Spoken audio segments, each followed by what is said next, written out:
Good morning, welcome to news cafe with Sridevi. వార్తాపత్రికల వివరణ విశ్లేషణతో మీ ముందుకు వచ్చింది న్యూస్ కేఫ్. ముందుగా వివిధ దినపత్రికల్లో వచ్చినటువంటి ప్రధాన అంశాలను ఒకసారి గమనిద్దాం. తెలంగాణ ఆల్ ఎడిషన్స్ చూద్దాం. ఈనాడు చూద్దాం. తెలంగాణ ఎడిషన్ బ్యానర్ రైటింగ్ చూడొచ్చు. యాసంగి యాతన, ఏటా అకాల వర్షాలు, వడగళ్లతో అపార నష్టం, పూర్తి స్థాయిలో అందని పరిహారంతో అన్నదాతల అగచాట్లు, కష్టమంతా కూడా వర్షార్పణం అవుతుందంటూ రైతులు ఆవేదన వ్యక్తం చేస్తున్నారు. మేడిగడ్డ బ్యారేజీ మరమ్మతుల పర్యవేక్షణకు కమిటీ. కాళేశ్వరం ఎత్తిపోతల్లోని మేడిగడ్డ బ్యారేజీ మరమ్మతుల పర్యవేక్షణకు 4 సభ్యులతో కూడిన కమిటీ ఏర్పాటుకు సంబంధించి ప్రతిపాదనను నీటిపారుదల శాఖ సిద్ధం చేసింది. దీనికి సంబంధించి ఒక ప్రధాన వార్త మనం చూడొచ్చు. ఇక పోలింగ్ శాతాలపై అధికారిక సమాచారాన్ని 48 గంటల్లో ఎందుకు ఇవ్వలేరు? ఎన్నికల సంఘాన్ని ప్రశ్నించిన సుప్రీంకోర్టు. ఇక త్వరలో గ్రూప్ 4 మెరిట్ జాబితా ధృవీకరణ పత్రాలన్నీ సిద్ధం చేసుకోవాలని టీఎస్పీఎస్సీ కోరింది. ఇకపై తప్పనిసరిగా టీజీ అనే రాయాలి. రాష్ట్ర ప్రభుత్వం ఉత్తర్వులు జారీ చేసింది. పీజీ ఈసెట్ తేదీల్లో మార్పులు, ఎబ్సెట్ ఫలితాలు నేడే. ఇది ఈనాడు తెలంగాణ ఎడిషన్. ఆంధ్రజ్యోతి తెలంగాణ ఎడిషన్ చూద్దాం. ఇక్కడ టాప్ ఐటెం చూడొచ్చు. టీఎస్ స్థానంలో టీజీ. పిఎస్యులు, ప్రభుత్వ సంస్థలు, ఏజెన్సీలు విధిగా వాటి పేర్లు మార్చుకోవాల్సిందే. లెటర్ హెడ్లు, నోటిఫికేషన్లు, డాక్యుమెంట్లు, జీవోలు, వెబ్సైట్లపై కూడా టీజీ అనే ఉండాలి. అన్ని శాఖల అధికారులకు సిఎస్ ఆదేశాలు జారీ చేశారు. ఇక మాఫీకి మార్గం ఇది. సెక్షన్ 8 కింద రైతు సంక్షేమ కార్పొరేషన్ ఏర్పాటుకు ప్రణాళిక. హామీగా ఎక్సైజ్, స్టాంపులు, రిజిస్ట్రేషన్ల రూపేణా ఆదాయ వనరులు. రైతుల పంట రుణాల మాఫీకి రేవంత్ సర్కారు కార్యాచరణ. కార్పొరేషన్ పేరుతో ఒకేసారి బ్యాంకుల నుంచి 32,000 కోట్లు, ఆ వెంటనే రైతులకు ఏకకాలంలో 2 లక్షల రూపాయల రుణమాఫీ అమలు. బ్యాంకులకు రుణం నెలవారీ వాయిదాలుగా 10 నుంచి 15 ఏళ్లలో చెల్లింపు. మాఫీకి ఏపీ ఫార్ములాని కార్పొరేషన్కు చట్టబద్ధత కోసం బిల్లు. ఇక రుణమాఫీయే ఎజెండా. నేటి కేబినెట్ భేటీలో దీనిపైనే ప్రధాన చర్చ ఉంటుందంటున్నారు. నిధుల సమీకరణపై చర్చించనున్న మంత్రివర్గం. ఎజెండాలో ఏపీతో విభజన సమస్యలు, మార్కెట్ విలువలు, రిజిస్ట్రేషన్ ఛార్జీల సవరణ, ధాన్యం కొనుగోళ్లు, వానాకాలం పంట విధానం, విద్యార్థులకు పుస్తకాలు, యూనిఫారాల పంపిణీ, కేబినెట్ సమావేశం నిర్వహణకు ఈసీకి లేఖ. ఇక రిజిస్ట్రేషన్ ఛార్జీలు పెంచొద్దు, పేదలకు సొంతింటి కలనే దూరం చేయొద్దు, భూముల మార్కెట్ విలువలను రెట్టింపు చేసి స్టాంపు డ్యూటీని 3% తగ్గించాలి, ఎల్ఆర్ఎస్ ఛార్జీలు పెరగకుండా చూడాలి, ప్రభుత్వానికి రియల్టర్ల అసోసియేషన్ విజ్ఞప్తి చేసింది. ఇక భూముల విలువలు రెట్టింపు, ఆస్తుల రిజిస్ట్రేషన్ విలువ కొన్ని చోట్ల 100% వరకు పెంచే అవకాశం. పొలాలు, ప్లాట్లు, నివాస, వాణిజ్య భవనాలకు వర్తింపు. 2022లోనూ 100% దాకా పెంచిన సర్కారు మరి తక్కువ ధరలున్న చోట్ల కూడా భారీగా పెంపు. జిల్లా, డివిజన్, మండలాల వారీగా పెంపు కమిటీలు హెచ్ఎండిఏ పరిధిలో భారీగా పెరిగే ఛాన్స్ ఉందంటున్నారు. ఇక 4వ దశలో 69% పోలింగ్, 96 ఎంపీ స్థానాలకు 13న ప్రక్రియ పూర్తి. తొలి స్థానంలో ఏపీ 81.86% నమోదు. లోక్సభ స్థానాల్లో ఒంగోలు 87%తో ఫస్ట్. ఎన్నికల సంఘం ఈ విషయాలను కూడా వెల్లడించింది. ఇక మహాలక్ష్మితో మెట్రోకు దెబ్బ. మహిళలకు ఉచిత బస్సు ప్రయాణం పథకంతో మెట్రో 50% ఖాళీ అయిందంటున్నారు ప్రధాని మోదీ. ఈ పథకంతో ట్రాఫిక్కు, పర్యావరణానికి ఇబ్బందులు. ఎన్నికల కోసం ఖజానాను ఖాళీ చేసే హక్కు ఎవరికీ లేదు. రంజాన్ మాసంలో యుద్ధం ఆపాలని ఇజ్రాయెల్ను కోరాను. ముస్లింల అంశంలో విమర్శలు వస్తున్నా ఇలాంటివి చెప్పుకోను. కాంగ్రెస్ ఎస్పీ వస్తే అయోధ్య రామాలయం పైన ఇక బుల్డోజరే ఉంటుందంటున్నారు. Congress party manifesto Maoist document. గుడులు, మంగళసూత్రాల్లోని బంగారంపైనే కన్నుందంటున్నారు. యూపీ, హిమాచల్, ముంబై ప్రచార సభల్లో మోదీ వ్యాఖ్యలు చేశారు. ఇక గ్రూప్ 4 పోస్టులకు 1:3 నిష్పత్తుల అభ్యర్థుల ఎంపిక. టీఎస్పీఎస్సీ సైట్లో జాబితా, సర్టిఫికెట్లు సిద్ధం చేసుకోండి అధికారుల సూచన. నేడే టీఎస్ ఎబ్సెట్ ఫలితాలు. వచ్చే 2 వారాలు భారీ వర్షాలు. దేశవ్యాప్తంగా అనేక ప్రాంతాల్లో వానలు ఉంటాయని ఐఎండీ వెల్లడించింది. కోస్తాంధ్ర, తెలంగాణలో కూడా తేలికపాటి వర్షాలు కురుస్తాయని చెబుతోంది. ఇక పరిశీలన పూర్తి, పరిష్కారం ఎప్పుడు? ధరణి స్పెషల్ డ్రైవ్ ఆర్జీలకు లభించని మోక్షం. ఎన్నికల హడావిడిలో ఫైళ్ల వైపే చూడని కలెక్టర్లు. ఇప్పటికీ పెండింగ్లోనే 2.45 లక్షల దరఖాస్తులు వచ్చాయంటున్నారు. ఇది ఆంధ్రజ్యోతి తెలంగాణ ఎడిషన్. సాక్షి తెలంగాణ ఎడిషన్ చూద్దాం. ఇక్కడ టాప్ ఐటమ్స్లో మనం చూడొచ్చు. ప్రతిపక్షాలు గెలిస్తే అయోధ్యపైకి బుల్డోజర్లు. ఉత్తరప్రదేశ్లో కాంగ్రెస్, సమాజ్వాదీ పార్టీలను ఈ ఎన్నికల్లో గెలిపిస్తే అయోధ్య రామ మందిరం పైకి బుల్డోజర్లను పంపిస్తారని ప్రధాని మోదీ ఆందోళన వ్యక్తం చేశారు. ఆ పార్టీలు గెలిస్తే బాలరాముడు మళ్ళీ టెంట్లోకి వెళ్లాల్సి వస్తుంది అంటున్నారు. ఇక రాహుల్ను మీకు అప్పగిస్తున్న సోనియా, నా కుమారుని రాయ్బరేలీ ప్రజలకు అప్పగిస్తూ రాహుల్ మిమ్మల్ని నిరాశపరిచాడని కాంగ్రెస్ అగ్రనాయకులు సోనియా గాంధీ ప్రచార సభలో అన్నారు. ఎంపీగా 20 ఏళ్లు సేవ చేసే ఛాన్స్ ఇచ్చినందుకు వారికి కృతజ్ఞతలు తెలుపుతున్నాను. సో అందుకని ఇప్పుడు నా కుమారుణ్ణి రాయ్బరేలీ ప్రజలకు నేను అప్పగిస్తున్నాను. సో నన్ను ఆదరించినట్టుగానే నా కొడుకును కూడా ఆదరించండి అంటూ సోనియా గాంధీ వెల్లడించారు. ఛాతిపై కొట్టాడు, పొట్టలో తన్నాడు. ఢిల్లీ సీఎం కేజ్రీవాల్ వ్యక్తిగత కార్యదర్శి బిభవ్ కుమార్ తనపై చేసిన దాడిపై యాప్ రాజ్యసభ ఎంపీ స్వాతి మలివాల్ సంచలన ఆరోపణలు చేశారు. ఛాతిపై కొట్టాడని, పొట్టలో తన్నాడని, చంపుతానన్నాడని పోలీసులకు ఫిర్యాదు చేశారు. ఇక చేతులు కాలాక సిట్, ఏపీలో పరిస్థితులకు ఈసీ పక్షపాత వైఖరే ప్రధాన కారణం. శాంతి భద్రతలకు విఘాతం వాటిల్లాక తాపీగా మేలుకున్న ఈసీ. వినీత్ బ్రిజ్లాల్ నేతృత్వంలో 13 మందితో సిట్ 2 రోజుల్లో నివేదికకు ఆదేశం. సోనియా బర్త్డే కటాఫ్, పంట రుణాల మాఫీపై రాష్ట్ర ప్రభుత్వ సూత్రప్రాయ నిర్ణయం. గత డిసెంబర్ 9 వరకున్న రుణాలకు మాఫీ వర్తింపు. తెలంగాణ ప్రకటన తేదీ కూడా కావడంతో సెంటిమెంట్గా భావిస్తున్న సర్కారు గత రుణమాఫీ కటాఫ్ నుంచి ఈ తేదీ వరకు లెక్క 4 ఏళ్ల కాలంలో తీసుకున్న రుణాలపై మాఫీ, రైతు కాకుండా రైతు కుటుంబం యూనిట్గా అమలు, ఒకేసారి రుణమాఫీ ఎలా జరుగుతుందోనని అధికారుల్లో ఒక చర్చ మొదలైంది. ఇక ధాన్యం దయనీయం, అన్నదాతను దెబ్బతీసిన అకాల వర్షాలు, తడిసిపోయిన కల్లాలు, కొనుగోలు కేంద్రాల్లో ఉన్న ధాన్యం, కొన్ని చోట్ల ధాన్యం రాసులు కొట్టుకుపోయిన వైనం.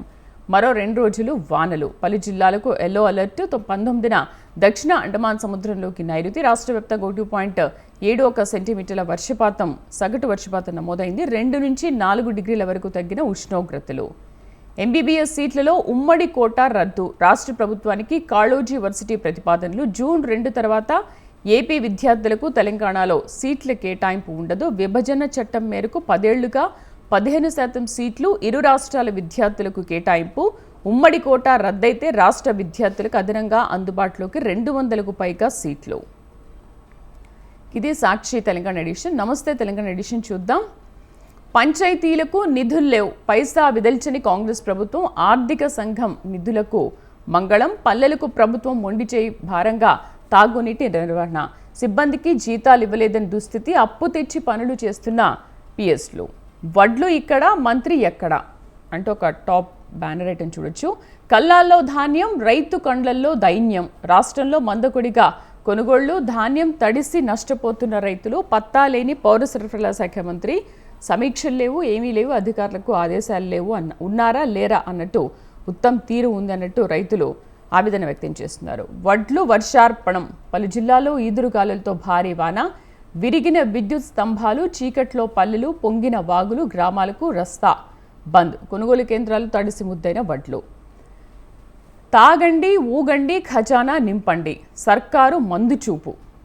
మత్తులో ముంచి ఆదాయం పెంచుకోవడమే లక్ష్యం. మద్యం అమ్మకాలను ప్రోత్సహించేలా ప్రత్యేక రివ్యూలు.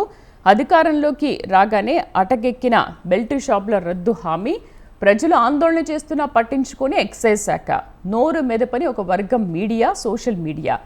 నాడు తాగుబోతులను తయారు చేస్తున్నారంటూ గగ్గోలు. నేడు మందుబాబులపైనే ఆధారపడుతున్న ప్రభుత్వం. ఎక్సైజ్ టార్గెట్ 45,000 కోట్లు. ఇక టీచర్లపై లాఠీలా. నా జీవితంలో చూడలేదు ఈ ఘనత రేవంత్ సర్కార్దే. ఉద్యోగుల డిఏపై మీనమేషాల. కేబినెట్లో నిర్ణయం తీసుకోవాలి. ప్రజలపై భారం వేస్తే సహించము. ప్రజలకు అండగా ఉండి పోరాడతాము. కాంగ్రెస్ది ప్రజాపాలన కాదు, పన్నుల పాలన అంటూ దేవిప్రసాద్ ఈ వ్యాఖ్యలు చేశారు. స్థానికంలో బీసీ కోటా లేనట్టేనా? జూన్లో ఎన్నికలంటూ సీఎం రేవంత్ ప్రకటన. ఇంకా నివేదిక సమర్పించిన బీసీ కమిషన్ నిర్ధారిస్తేనే బీసీ రిజర్వేషన్లు అమలు. కాంగ్రెస్ బీసీ డిక్లరేషన్ అమలు అసాధ్యమైన. బీసీలకు 42% రిజర్వేషన్ ఉత్తముచ్చటే అంటున్నారు. భూమి కాదు రియల్టీ డామ్. భూముల విలువ పెంచితే ఇబ్బంది. రాష్ట్రంలో స్తబ్దుగా భూముల విక్రయాలు. భూ విలువలను పెంచితే మరింత భారం. మార్కెట్ 2.5 నెలలుగా తిరోగమనం. రియల్ ఎస్టేట్ వ్యాపారుల్లో ఆందోళన. ఇప్పుడు పెంచడం సరికాదని సూచన. ఇక చెప్పలేమో చెయ్యలేమో, నడిమిట్ల నరకం. సీఎం హుకుంలతో అధికారుల బెంబేలు. హడావుడి నిర్ణయాలు, ఆర్భాటపు ప్రకటనలు. డెడ్లైన్లు విధించి అమలు చేయాలంటూ ఆదేశాలు.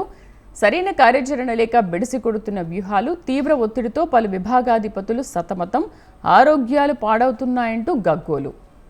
ఇది నమస్తే తెలంగాణ ఎడిషన్. ఇక ఈనాడు ఆంధ్రప్రదేశ్ ఏపీ ఎడిషన్ చూద్దాం. ఇసుక లారీలకు టార్పాలిన్ తప్పనిసరి చేయండి, కాలుష్య నివారణకు చర్యలు తీసుకోండి, గనుల శాఖకు హైకోర్టు ఆదేశాలు జారీ చేసింది. అమికస్ క్యూరీ సూచనల మేరకు నోటీసులు జారీ చేసిన ధర్మాసనం విచారణ జూలై 31కి వాయిదా పడింది. ఇక శ్రీవారి సర్వదర్శనానికి 30 గంటలు. రేపు అన్నవరం సత్యనారాయణ స్వామి కళ్యాణోత్సవం. గోదావరిలో ఇసుక రీచులు. రాజమహేంద్రవరంలో యథేచ్ఛగా డ్రెడ్జింగ్. ఈ ఆఫీస్ అప్గ్రేడ్ ప్రక్రియ వాయిదా. రెండో రోజు ఏపీ సెట్కు 91.62% మంది హాజరయ్యారు.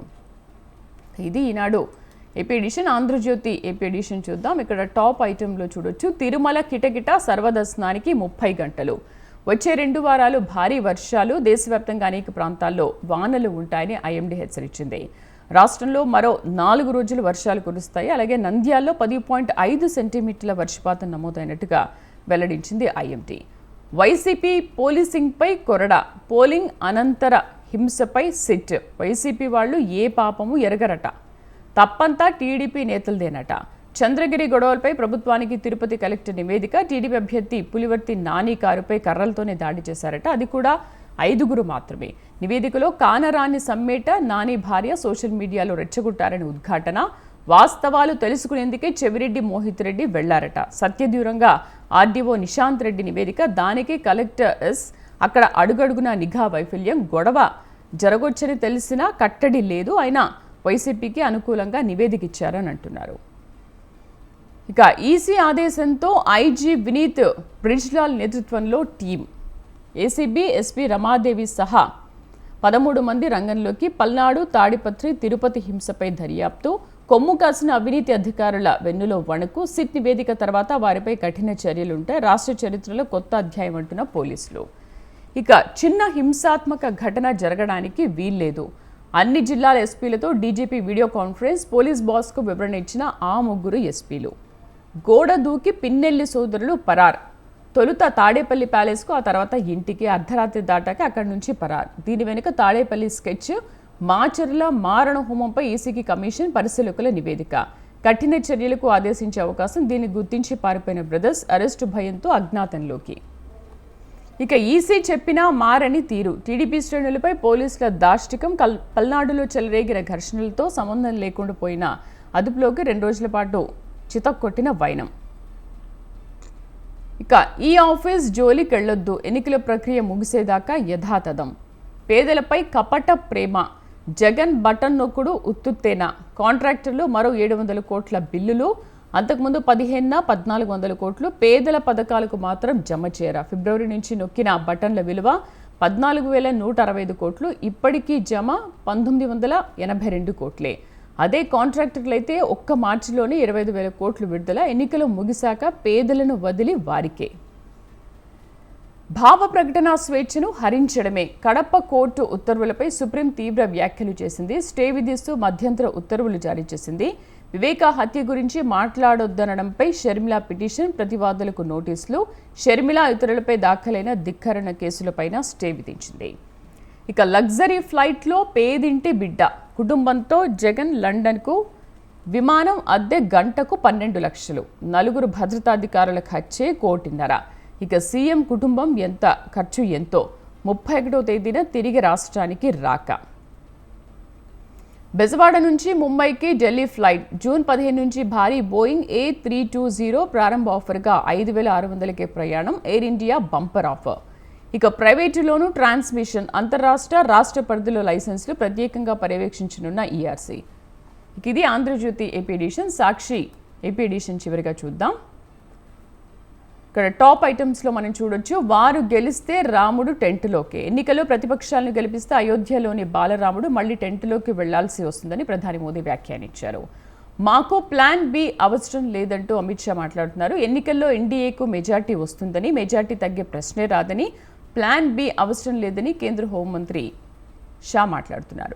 రాహుల్ను మీకు అప్పగిస్తున్నా, తన కుమారుడిని రాయ్బరేలీ ప్రజలకు అప్పగిస్తున్నానని రాహుల్ మిమ్మల్ని నిరాశపరచడని కాంగ్రెస్ నేత సోనియా గాంధీ అంటున్నారు. ఇక వైఎస్ఆర్సీపీకే మళ్లీ అధికారం అంటూ సజ్జల మాట్లాడుతున్నారు. చేతులు కాలాక సిట్. ఏపీలో పరిస్థితులకు ఈసీ పక్షపాత వైఖరి ప్రధాన కారణం. రాజకీయ ఒత్తిళ్లకు తలగొడంతో చెలరేగిన హింసాకాండ.